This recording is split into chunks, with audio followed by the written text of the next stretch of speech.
Hello everyone, আজকে আরও একটি নতুন মিনি ব্লগ নিয়ে তোমাদের কাছে চলে এসেছি। আর আজকের মিনি ব্লগ আমি স্টার্ট করছি ট্রেন থেকে।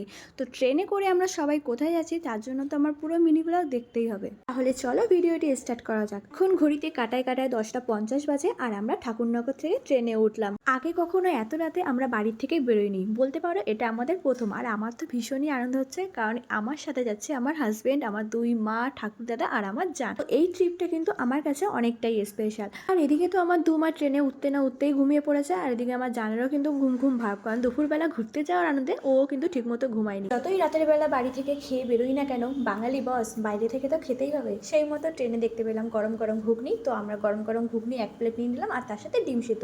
তো খেতে খেতে দেখি শিয়ালদা পৌঁছে গেছি। আর ওদিকে তো আমাদের গাড়ি অলরেডি বুক করা হয়ে গেছে, কারণ আমরা যাব হাওড়া স্টেশনে। আর এখানে আমি আমার মায়ের সাথে একটু আলোচনা করছিলাম যে আমাদের ওখানে এতক্ষণে সবার ঘুম হয়ে গেছে, আর এখন 1টা বাজে, এখনো কত জমজমাট। কথাই তো আছে, কলকাতার ঘুম নেই। ঘুরতে যাওয়ার আনন্দে আমাদের বড়দের চোখে সেরকম একটা ঘুম নেই, তাহলে আমার 4 বছরের শিশুর চোখে কি করেই বা ঘুম থাকবে? ওর লাইফে তো এগুলো আরো নতুন। সত্যি কথা বলতে শিয়ালদা স্টেশনে কিন্তু আমি সেরকম একটা আসিনি, ওই হাতে করে জাস্ট কয়েকবার এসেছি। তো সেরকম আমার কিছুই মনে নেই, কারণ আমি আগে এসেছি 9-10 বছর আগে। তো মনে না থাকারই কারণ, তাই আমার কাছে কিন্তু এটা খুবই ভালো লাগছে।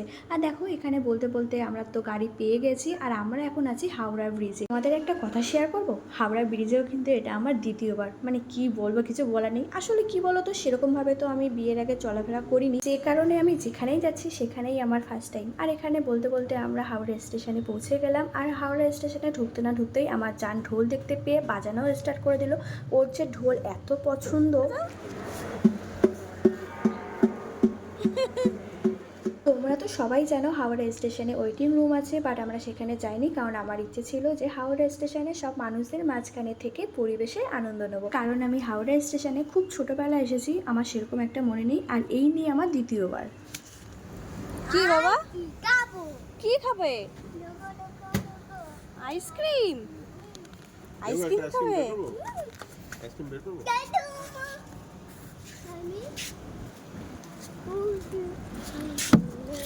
এসো না, তুই কোনটা খাচ্ছ দেখি? অরিও?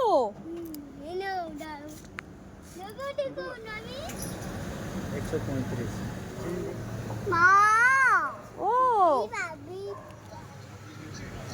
এই যে তাকাও, হাত ধোবে। আর এই আইসক্রিমটা খাবে না? না না আর দেবো না, এটা আমি খাবো এবার। না আমার এটা কেমন, বসে বসে তো কফি খাচ্ছ, কফি না চা, তাই তো? এই যে তোমার কফি কোথায়? খাও খাও। ভালো।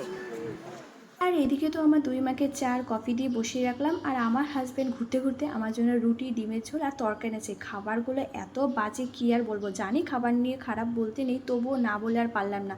তারপরে ওগুলো আর আমরা খেতে পারলাম না। দেন আমরা খেলাম আমেরির কেক। আর এদিকে আমার মা জান তো ঘুমিয়ে পড়েছে, আর ওদিকে আমি আর আমার হাজব্যান্ড ঘুরে ঘুরে সমস্ত কিছু উপভোগ করছিলাম। তো চলো আজকের জন্য মিনি ব্লগ এখানেই শেষ করছি, দেখা হচ্ছে নেক্সট ব্লগে। টাটা।